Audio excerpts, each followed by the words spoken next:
Mari Bapak Ibu kita membaca firman Tuhan dari kitab Zakaria 10 ayat 1 sampai 12. Demikian firman Tuhan.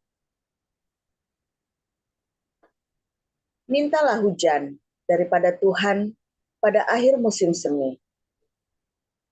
Tuhanlah yang membuat awan-awan pembawa hujan deras dan hujan lebat akan diberikannya kepada mereka dan tumbuh-tumbuhan di padang kepada setiap orang.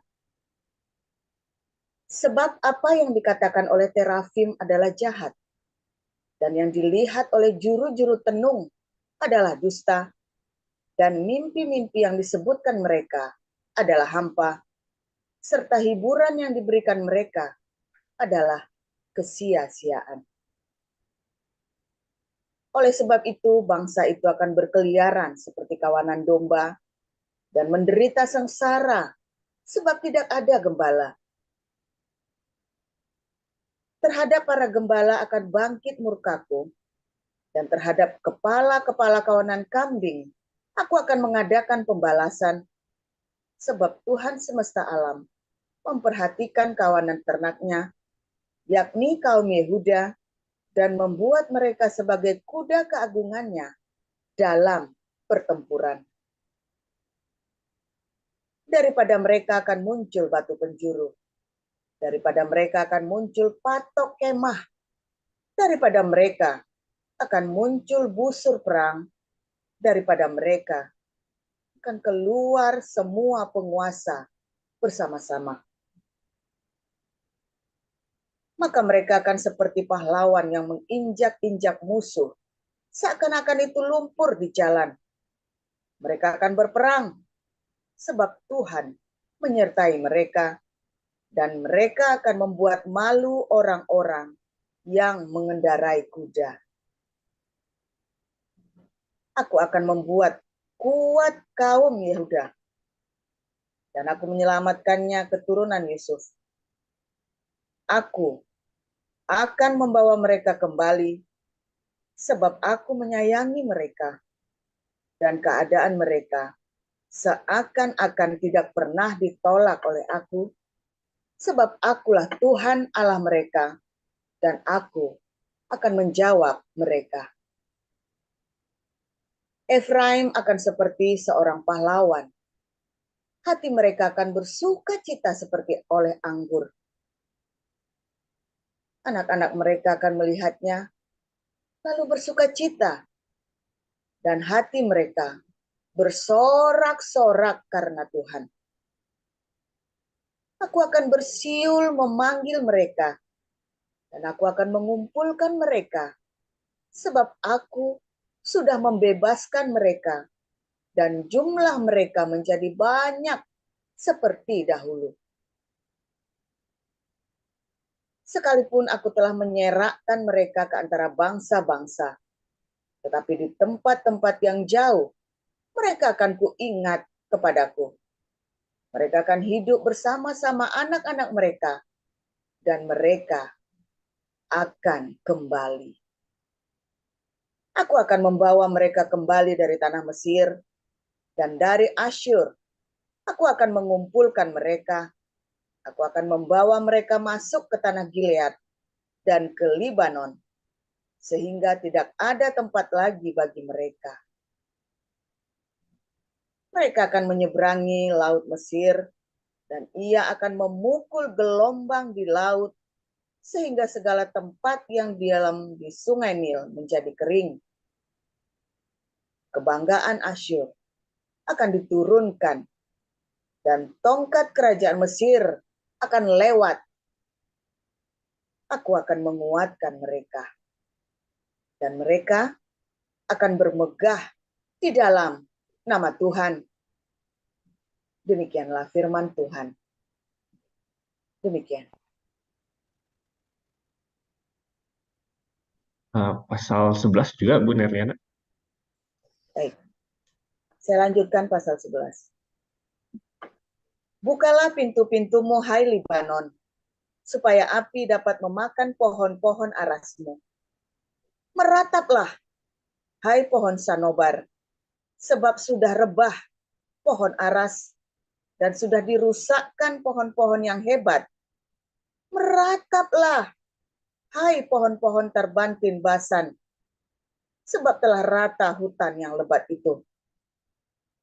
Dengar, singa-singa mengaum, sebab sudah dirusakkan kebanggaan sungai Yordan. Beginilah firman Tuhan Allahku kepadaku. Gembalakanlah domba-domba sembelihan itu. Orang-orang yang membelinya, menyembelihnya dengan tidak merasa bersalah. Dan orang-orang yang menjualnya berkata, terpujilah Tuhan, aku telah menjadi kaya. Dan orang-orang yang menggembalakannya tidak mengasihaninya. Sebab aku tidak lagi akan mengasihani penduduk bumi. Demikianlah firman Tuhan. Melainkan sesungguhnya, aku akan menyerahkan manusia masing-masing ke dalam tangan gembalanya dan ke dalam tangan rajanya. Mereka ini akan menghancurkan bumi. Dan aku tidak akan melepaskan seorang pun dari tangan mereka. Maka aku menggembalakan domba-domba sembelihan itu untuk pedagang-pedagang domba. Aku mengambil 2 tongkat. Yang satu kusebutkan kemurahan, dan yang lain kusebutkan ikatan. Lalu aku menggembalakan domba-domba itu. Dalam 1 bulan aku melenyapkan ketiga gembala itu. Kemudian aku tidak dapat menahan hati lagi terhadap domba-domba itu, dan mereka pun merasa muak terhadap aku. Lalu aku berkata, aku tidak mau lagi menggembalakan kamu yang hendak mati. Biarlah mati. Yang hendak lenyap, biarlah lenyap. Dan yang masih tinggal itu, biarlah masing-masing memakan daging temannya. Aku mengambil tongkatku, kemurahan, lalu mematahkannya untuk membatalkan perjanjian yang telah kuikat dengan segala bangsa. Jadi, dibatalkanlah perjanjian pada hari itu. Maka tahulah, pedagang-pedagang domba yang sedang mengamat-amati aku, bahwa itu adalah firman Tuhan. Lalu aku berkata kepada mereka, jika itu kamu anggap baik, berikanlah upahku. Dan jika tidak, biarkanlah. Maka mereka membayar upahku dengan menimbang 30 uang perak. Tetapi berfirmanlah Tuhan kepadaku, serahkanlah itu kepada penuang logam, nilai tinggi yang ditaksir mereka bagiku. Lalu aku mengambil ke-30 uang perak itu dan menyerahkannya kepada penuang logam di rumah Tuhan. Kemudian aku mematahkan tongkat yang kedua, yaitu ikatan, untuk meniadakan persaudaraan antara Yehuda dan Israel. Sesudah itu berfirmanlah Tuhan kepadaku, ambillah sekali lagi perkakas seorang gembala yang pandir. Sebab sesungguhnya aku akan membangkitkan di negeri ini seorang gembala yang tidak mengindahkan yang lenyap, yang tidak mencari yang hilang, yang tidak menyembuhkan yang luka, yang tidak memelihara yang sehat, melainkan memakan daging dari yang gemuk dan mencabut kuku mereka. Celakalah gembalaku yang pandir, yang meninggalkan domba-domba. Biarlah pedang menimpa lengannya dan menimpa mata kanannya. Biarlah lengannya kering, sekering-keringnya. Dan mata kanannya menjadi pudar, sepudar-pudarnya. Demikian. Terima kasih, Bu Nerliana. Untuk kisah para rasul 1 akan dibacakan oleh Bu Sarma. Baik, saya Silakan, akan Bu. bacakan kebenaran firman Tuhan dari Kisah Para Rasul 1. Hai Theophilus, dalam bukuku yang pertama aku menulis tentang segala sesuatu yang dikerjakan dan diajarkan Yesus sampai pada hari ia terangkat. Sebelum itu, ia telah memberi perintahnya oleh Roh Kudus kepada rasul-rasul yang dipilihnya. Kepada mereka ia menunjukkan dirinya setelah penderitaannya selesai, dan dengan banyak tanda ia membuktikan bahwa ia hidup. Sebab selama 40 hari ia berulang-ulang menampakkan diri dan berbicara kepada mereka tentang kerajaan Allah. Pada suatu hari ketika ia makan bersama-sama dengan mereka, ia melarang mereka meninggalkan Yerusalem dan menyuruh mereka tinggal di situ menantikan janji Bapa. Yang demikian katanya, telah kamu dengar daripadaku, sebab Yohanes membaptis dengan air, tetapi tidak lama lagi kamu akan dibaptis dengan Roh Kudus. Maka bertanyalah mereka yang berkumpul di situ, Tuhan, maukah engkau pada masa ini memulihkan kerajaan bagi Israel? Jawabnya, engkau tidak perlu mengetahui masa dan waktu yang ditetapkan Bapa sendiri menurut kuasanya. Tetapi kamu akan menerima kuasa kalau Roh Kudus turun ke atas kamu, dan kamu akan menjadi saksiku di Yerusalem dan di seluruh Yudea dan Samaria dan sampai ke ujung bumi. Sesudah ia mengatakan demikian, berangkatlah ia disaksikan oleh mereka, dan awan menutupnya dari pandangan mereka. Ketika mereka sedang menatap ke langit waktu ia naik itu, tiba-tiba berdirilah dua orang yang berpakaian putih dekat mereka dan berkata kepada mereka, Hai orang-orang Galilea, mengapakah kamu berdiri melihat ke langit? Yesus ini yang terangkat ke surga meninggalkan kamu akan datang kembali dengan cara yang sama seperti kamu melihat dia naik ke surga. Maka kembalilah rasul-rasul itu ke Yerusalem dari bukit yang disebut Bukit Zaitun, yang hanya seperjalanan Sabat jauhnya dari Yerusalem. Setelah mereka tiba di kota, naiklah mereka ke ruang atas tempat mereka menumpang. Mereka itu ialah Petrus dan Yohanes, Yakobus dan Andreas, Filipus dan Thomas, Bartolomeus dan Matius, Yakobus bin Alfeus dan Simon orang Zelot, dan Yudas bin Yakobus. Mereka semua bertekun dengan sehati dalam doa bersama-sama dengan beberapa perempuan serta Maria, ibu Yesus, dan dengan saudara-saudara Yesus. Pada hari-hari itu berdirilah Petrus di tengah-tengah saudara-saudara yang sedang berkumpul itu. Kira-kira 120 orang banyaknya.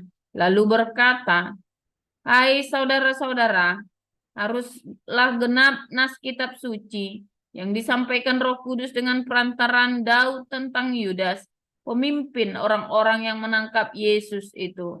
Dahulu ia termasuk bilangan kami dan mengambil bagian di dalam pelayanan ini. Yudas ini telah membeli sebidang tanah dengan upah kejahatannya. Lalu ia jatuh tertelungkup dan perutnya terbelah sehingga semua isi perutnya tertumpah keluar. Hal itu diketahui oleh semua penduduk Yerusalem, sehingga tanah itu mereka sebut dalam bahasa mereka sendiri, Hakaldama, artinya tanah darah. Sebab ada tertulis dalam kitab Mazmur, biarlah perkemahannya menjadi sunyi, dan biarlah tidak ada penghuni di dalamnya, dan biarlah jabatannya diambil orang lain. Jadi harus ditambahkan kepada kami seorang dari mereka yang senantiasa datang berkumpul dengan kami selama Tuhan Yesus bersama-sama dengan kami, yaitu mulai dari baptisan Yohanes sampai Yesus terangkat ke sorga meninggalkan kami.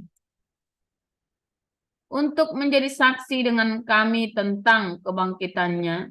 Lalu mereka mengusulkan dua orang, Yusuf yang disebut Barsabas dan yang juga bernama Justus dan Matias. Mereka semua berdoa dan berkata, Ya Tuhan, Engkaulah yang mengenal hati semua orang. Tunjukkanlah kiranya siapa yang engkau pilih dari kedua orang ini untuk menerima jabatan pelayanan, yaitu kerasulan yang ditinggalkan Yudas yang telah jatuh ke tempat yang wajar baginya. Lalu mereka membuang undi bagi kedua orang itu, dan yang kena undi adalah Matias, dan dengan demikian ia ditambahkan kepada bilangan ke-11 rasul itu. Demikian. Terima kasih, Bu Sarma. Kita akan mendengar renungan pada pagi hari ini akan dibawakan oleh Pastor Joseph Paulzang dengan tema seorang Yahudi bagi Israel dan bagi Hamas. Silakan, Pastor Paul. Haleluya, shalom semuanya. Firman Tuhan selalu baru setiap hari ketika kita menanti-nantikan Tuhan dengan sungguh hati, saudara ya. Dengan pengharapan dan dengan satu ketekunan. Karena ada pengharapan dan ketekunan, maka segala sesuatu menjadi berharga, saudara. Kalau kamu mendapatkannya tanpa pengharapan, biasanya dibuang-buang, saudara ya. Saudara, luar biasa ya, firman Tuhan mengajarkan kepada kita bagaimana kita belajar menghargai, ya saudara ya, menghargai kasih karunia. Saudara, hari ini masih dalam pencobaan, hari ini masih dalam pergumulan, ya, satu, karena Anda masih main-main hidupnya, saudara ya, masih nggak benar. Kalau Anda dikasih pun Anda nggak menghargai, ya. Coba kasihmu anak-anakmu ya, kalau kamu punya anak, kasih yang dia nggak minta, ya. Barang berharga tapi dia nggak minta, saudara, dan dia tidak merindukannya dengan sungguh-sungguh, atau kepenginan doang, tahu kepenginan doang, beli ini, beli itu, beli itu, beli, berantakan semua di rumah, saudara. Ya, tapi coba suatu ketika dia minta dengan sungguh-sungguh dan dia minta di dalam doanya, saudara ya, diajari dia berdoa, diajari dia sungguh-sungguh, dia akan menghargai, saudara. Nah, akan dirawat benar-benar itu ya, diaman-eman sekali, saudara ya.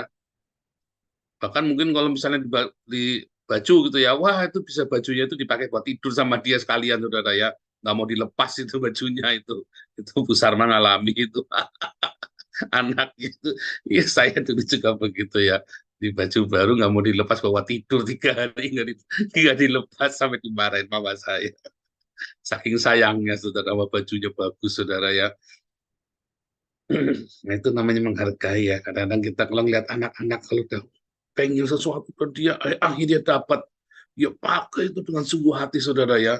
Kesenggol aja nggak boleh, saudara ya. Bajunya itu kesenggol begitu ya, atau pakai sepatu baru keinjek dulu, wah kan nggak boleh dilapin, cepet ngambil dilapin, saudara ya. Aduh, sampai segitunya, saudara ya. Saya dulu mau begitu ya, karena saya jarang pakai sepatu baru sih soalnya. Saudara, pertukaran Israel ini, saudara ya, menarik ya. Akhirnya bisa kejahatan senjata dan 50 sandera ditukar dengan 250 sandera ditukar dengan 150 Hamas, sandera Palestina ya, anak-anak juga ya, wanita dan anak-anak ditukar dengan wanita dan anak-anak, karena ada 7.000 sandera di sana ya. Yang 250 itu wanita dan anak-anak juga, saudara ya, karena wanitanya itu yang itu loh, di dalam celana dalamnya bisa keluar mortirnya itu loh, saudara, di dalam kutangnya bisa keluar pisau itu loh, saudara ya. Nah itu yang ditawan itu ya. Dan juga anak-anak jahat-jahat ya. Anak-anak polisi ini memang diajari buat bunuh orang, buat jahat, saudara, memang ya. Kalau di sini juga sama ya, anak-anak mereka itu kasar-kasar, saudara ya. I kill you, dikit-dikit I kill you, saudara ya. Mereka mah udah biasa, kata I kill you tuh anak-anak itu udah biasa, saudara ya. Dan kalau keroyok itu ya, kalau udah keroyokan ya, dan kalau udah keroyok itu diinjek-injek gitu ya. Saya ingat si Tong-Tong dulu ya, dikeroyok sama orang-orang itu ya, anak Arab itu sampai diinjek-injek ya. Untung saya lihat dia di ini ya, di kaca apartemen kita, apa namanya, ininya kita ya, gebrak-gebrak kita gitu ya. Anak-anak keburu semua, lari semua, saudara ya. Langsung saya lari keluar ya, si Tong-Tongnya saya ambil itu ya. Waduh, kasihan, diinjek-injek, udah jatuh, diinjek-injek, saudara ya, jahat sekali, saudara. Memang anak-anak diajari bunuh. Jadi Kalau ditangkap ya ndak heran, kecil-kecil udah matain orang tuh, udah nusuk begitu ya, anak-anak kecil begitu ini ditangkap lagi mana sih? Kalau anak-anak saya dari kecil diajari ini ya saudara ya, diajari ahava, diajari cinta ahava. Makanya kata ahava itu di mana-mana, kamu kan lihat kata-kata ahava di Israel itu banyak kata ahava saudara ya, cinta.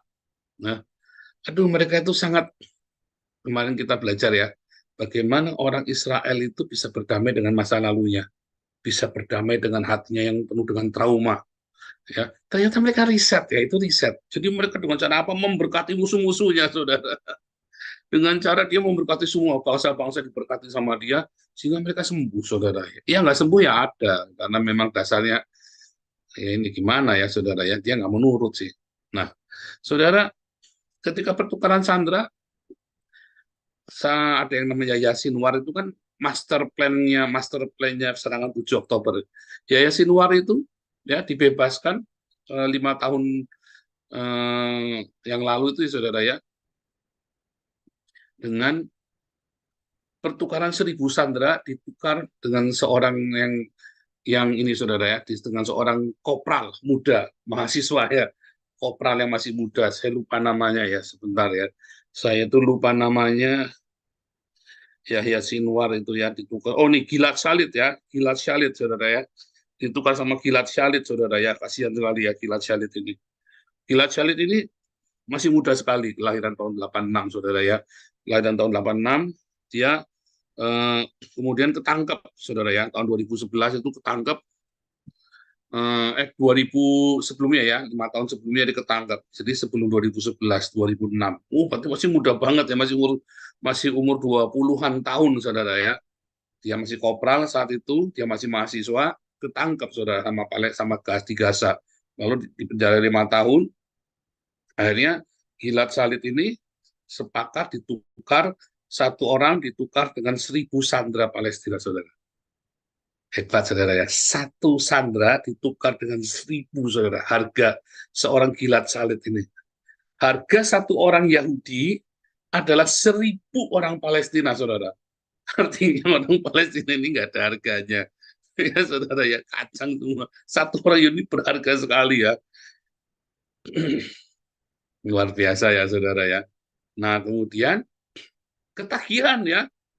Nah, sebelumnya pernah ada pertukaran sandera lagi juga begitu ya. Orang Palestina itu jahat ya, senangnya begitu ya. Dia suka nangkepin orang-orang sipilnya Israel ya.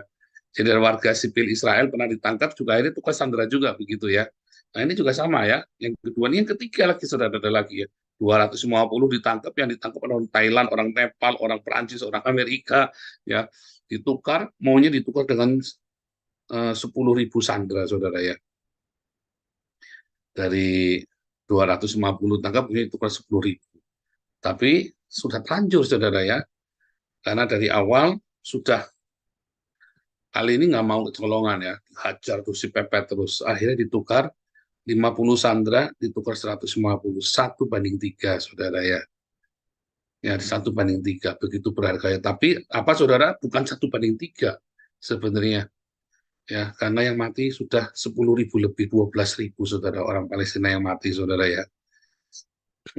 Demi membebaskan 250 orang ini, ya, orang Israel itu bunuh 15.000 orang Palestina ya, demi membebaskan yang 250 ini saudara. Bayangin saudara ya, demi membebaskan yang 250 ini, 15.000 orang dibunuh. Wah, dunia bilang, orang-orang Katolik, wah jahat ini, wah kurang ajar nih. Masa 250? Ya memang begitu, harganya segitu. Harga seorang Israel itu segitu kan, satu orang Israel harganya 1.000 saudara, 1.000 orang Palestina. Kan orang Palestina sendiri yang memberi harga saudara ya, harga satu orang Israel itu 1.000 Palestina. Ya jadi kalau 250 bagus, dari dibunuh 250.000 orang Palestina mati semua.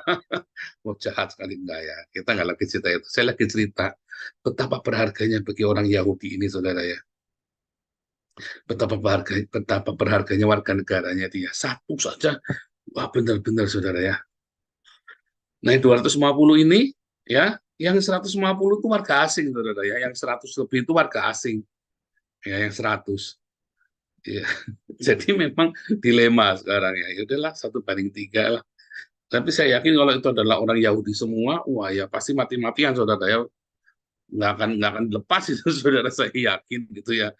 Wah, ada tanggung semuanya. Tapi karena melibatkan dari Thailand, dari Nepal, dari Prancis, dari Amerika, dari Argentina, kemudian ya berapa banyak itu ya, maka itulah ditekan juga ya. Jadi mereka gencatan senjata dengan membebaskan sandera itu, saudara ya. Saudara, ketika Yudas menjual Yesus juga dengan harga 30 keping perak, itu harga konon, itu adalah harga menurut Alkitab ya, harga satu orang budak di zaman itu ya. Satu orang budak dibeli dengan harga 30 keping perak, dan demi 30 keping perak ini, Yudas ini rela melepaskan Yesus itu, saudara ya. Saya sampai nggak mengerti ya, kenapa dijual, ditukar ya, seorang yang membuat mujizat luar biasa, hanya ditukar dengan 30 keping perak ini sama si Yudas. Ya, karena Yesus kalau di dalam lihat ini ya, berkali-kali mergokin Yudas maling, soalnya sudah nyuri. Dan dia melihat banyak sekali uang-uang di situ. Jadi sebenarnya bukan 30 keping peraknya, tapi kalau ini bubar sinagognya Yesus, maka uang persembahannya itu kan banyak, saudara. Maka menjadi milik dia, sebab coba sekali kasih makan, ya 5.000 orang, kasih makan. Wah, ini kan berarti kolektornya hebat sekali, saudara ya. Kolektornya hebat sekali nih, kayak kita ini kan. Wah,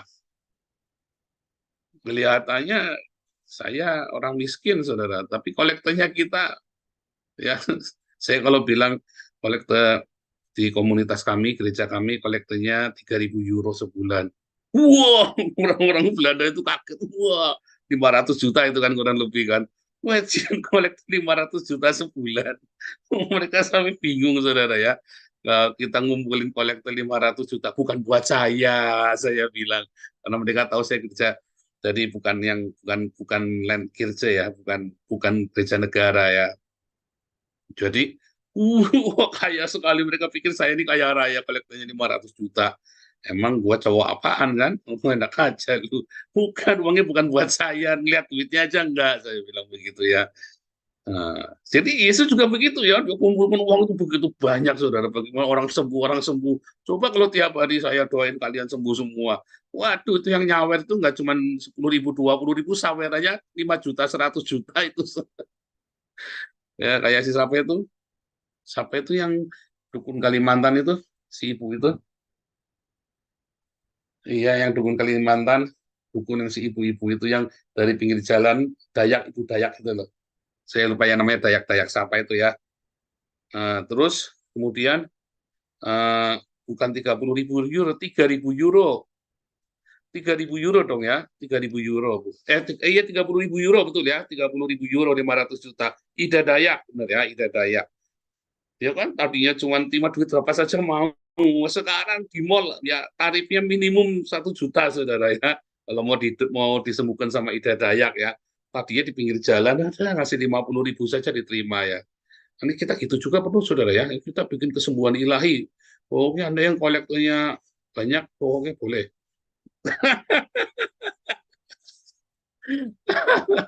Pendeta mata duitan. Aduh, gila ya, saudara ya. Tapi ada yang ajaib, saudara ya. Mengapa harganya semurah itu, saudara ya? Sekalap itu ya si Yudas Iskariot ini ya, saudara ya. Mengapa bisa kalap begitu ya? Padahal dia setiap hari melihat, melekat. Selalu ada orang-orang begitu dalam hidup kita, saudara. Bahkan mungkin kita sendiri, apakah ada, jangan-jangan ada sendiri juga ya. Siapa di sini yang mental-mental pengkhianat begitu, saudara? Bertobat ya. Kesetiaan itu ya. Orang kalau nggak setia, ya, udah masuk surga loh, saudara. Ciri khas Anda itu belum lahir baru, Anda adalah pengkhianat. Mudah berkhianat, mudah suka ini ya, mengkhianati temanmu sendiri, ya, sesama orang Kristen saling mengkhianati. Nah, itu ciri khas, saudara ya, ciri khas bahwa Anda itu belum lahir baru. Ya, pendeta-pendeta itu yang jilat-jilat pantatnya orang Islam itu belum lahir baru, tuh saya jamin itu belum lahir baru, saudara. Oh sudah, mereka melihat kuasa Tuhan Yesus, mereka bersama-sama melihat mujizat ya, tapi orang ini tidak lahir baru. Dia cuma nonton, saudara. Bagi dia itu adalah sebuah entertain saja. Sama seperti Yudas ya, bagi dia itu hanya sebuah entertain saja. Apakah sudah ada kelahiran baru? Enggak, saudara. Bagi dia semua itu hanyalah sebuah hiruk pikuk yang ya kerumunan-kerumunan begitu, saudara ya. Ada orang-orang seperti itu ya yang tidak menghargai kasih karunia. Kalau kita lihat ya, bahkan murid-murid Yesus kan juga sama kan, dilepehin kan, karena Yesus kan datang panggil satu-satu, kasih mujizat semuanya. Suatu ketika Yesus disalib, ya berarti mereka dilepehin aja, saudara. Sampai suatu ketika Yesus bangkit, Petrus nyeselnya minta ampun, datang ditanya sama Yesus, dia tahu ya Tuhan Yesus masih terima dia karena kasih karunia, harganya mahal sekali. Baru dia menghargai kasih karunia itu. Nah, saudara, berapa banyak yang Anda lalui ya, yang sebenarnya Anda itu tidak menghargai kasih karunia itu, saudara. Anda melewatkan kasih karunia karena kasih karunia itu diberikan kepadamu itu dengan gratis. Sehingga kamu tidak menghargainya, saudara. Sehingga kamu tidak respect dengan kasih karunia itu. Disia-siain begitu aja. Ya, apa-apa sekali-kali ke Alexis. Nggak apa-apa sekali-kali bikin dosa. Ya, ini saya mau beli ini tak nipu-nipu dikit lah. Anda tidak, aduh jangan eman-eman hatiku ya. Nggak apa-apa. Saya bikin jahat dikit-dikit. Kita kadang-kadang harus jahat dikit. Anda tidak takut menjaga bahwa Roh Kudus yang ada di dalam hidupmu itu adalah sebuah kasih karunia. Roh Kudus yang begitu mulia, yang harganya sangat mahal, yang kita nggak sanggup untuk, kita tidak layak untuk menerimanya, tapi dilayakkan untuk menerimanya. Tapi kemudian Anda nggak menghargai itu, saudara. Makanya ketika Anda dalam pencobaan ini ya, dalam masa-masa yang sulit ini, Anda coba renungkan ya, kalau hari ini aku punya Roh Kudus, apakah aku menghargai? Anda harus jujur, pasti menghargai. Enggak, saudara. Seringkali ya, jahat ya, kelihatannya jahat kok Tuhan kasih muter-muter 40 tahun ya, orang-orang Israel ini. Supaya orang-orang ini menghargai kasih karunia, menghargai tanah Kanaan itu, saudara, tanah perjanjian itu. 40 tahun diputar, saudara ya. Karena bangsa budak, ini mentalnya mental budak.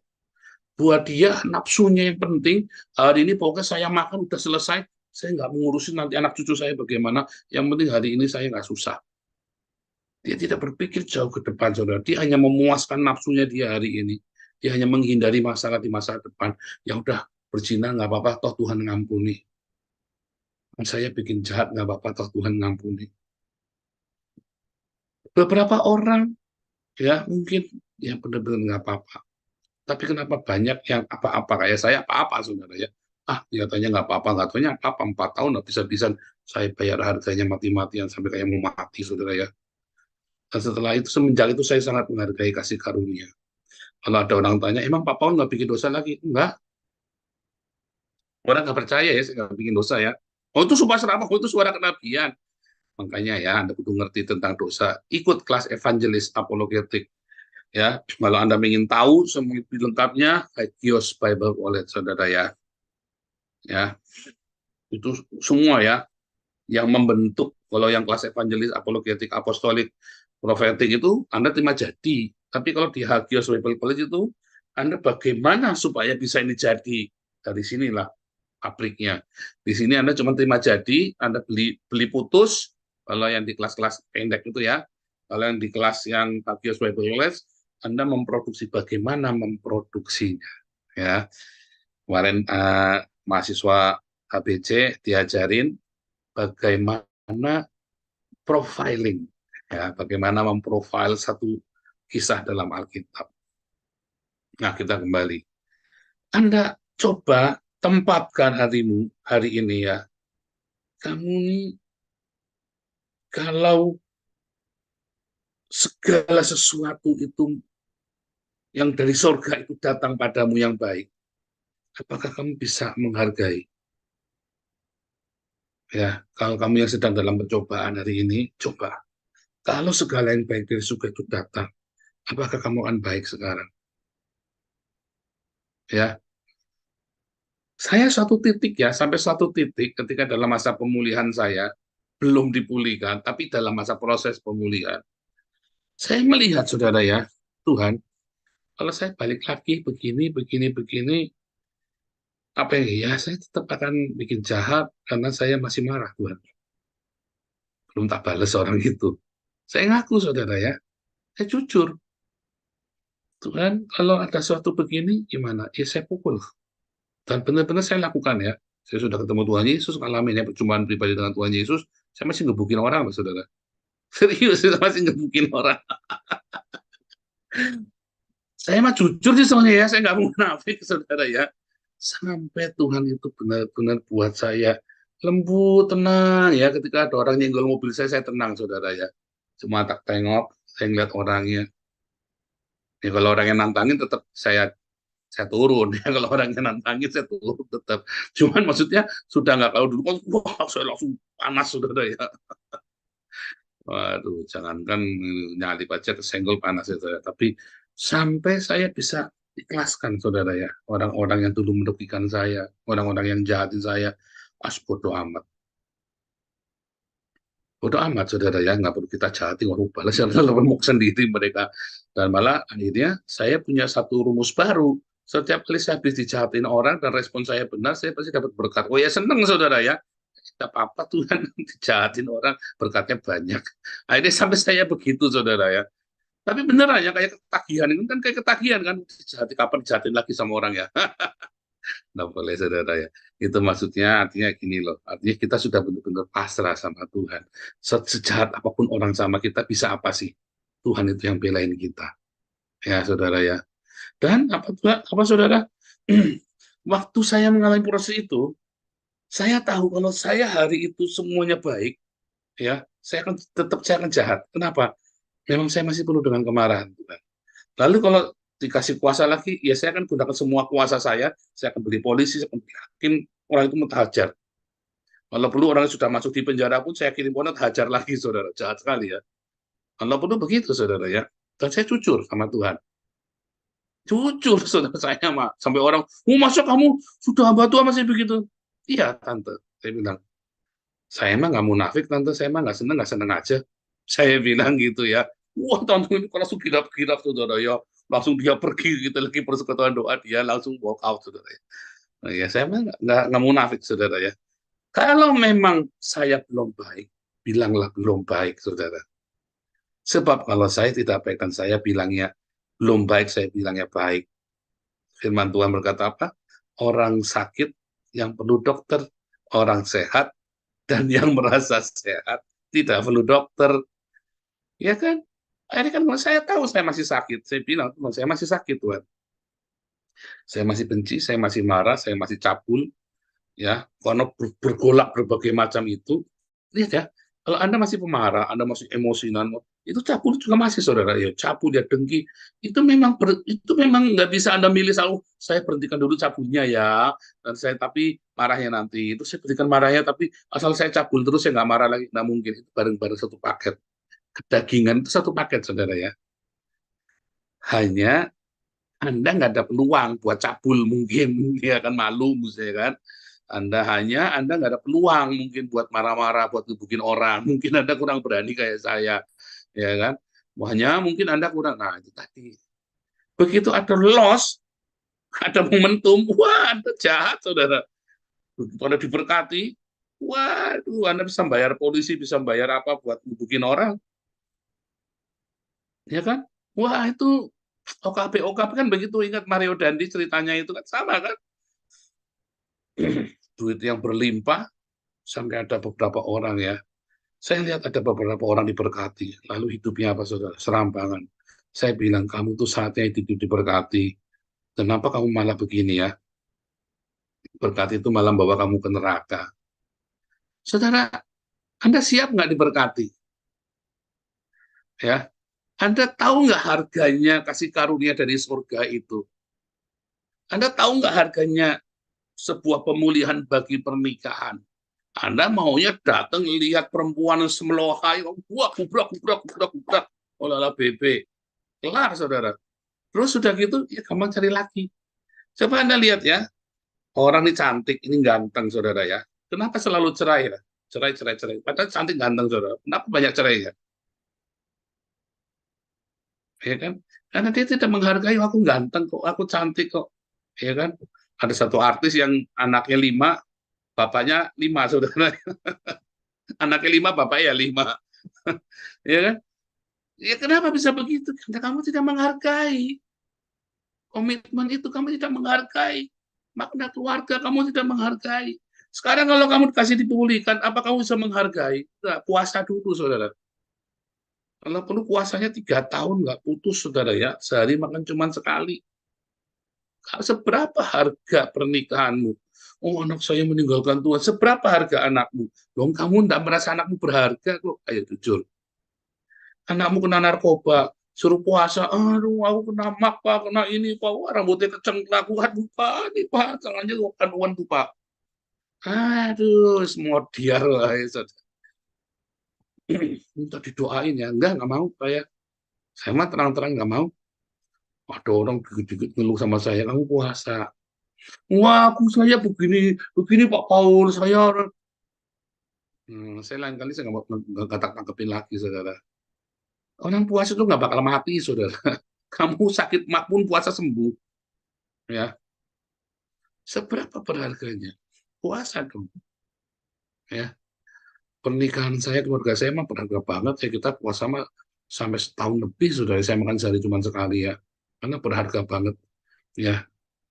Anak dan istri saya itu sangat berharga buat saya.